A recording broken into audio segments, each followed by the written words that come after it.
ખબર સામે આવી રહ્યા છે। શરૂઆત એનાથી તો રાજ્યમાં નવી જંત્રી લાગુ કરવા મામલે મોટા સમાચાર। જંત્રીમાં વાંધા સૂચન લેવા માટેનો સમયગાળો લંબાવાયો છે।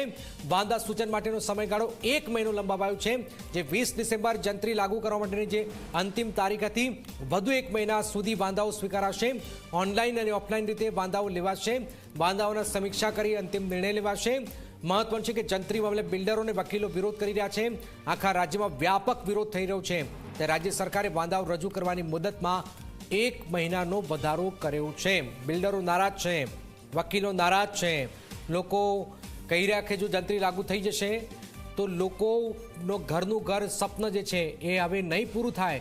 એના કારણે સરકાર વિચાર કરે, આ વાત પણ કરવામાં આવેલી છે।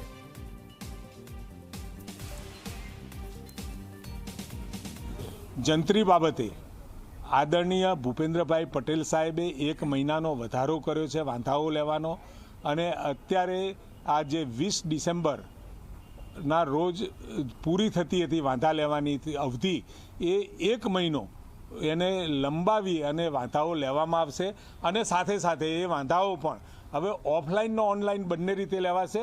અને સમગ્ર પ્રક્રિયા જેટલા પણ વાંધા આવ્યા છે અને કન્સર્ન જે લોકો આની સાથે સંકળાયેલા હોય તમામ લોકોની સાથે ચર્ચા વિચારણા કરી આ વાંધાઓને પણ જોઈ અને એના પછી જંત્રી બાબતનો નિર્ણય આખરી આદરણીય ભૂપેન્દ્રભાઈ પટેલ કરશે।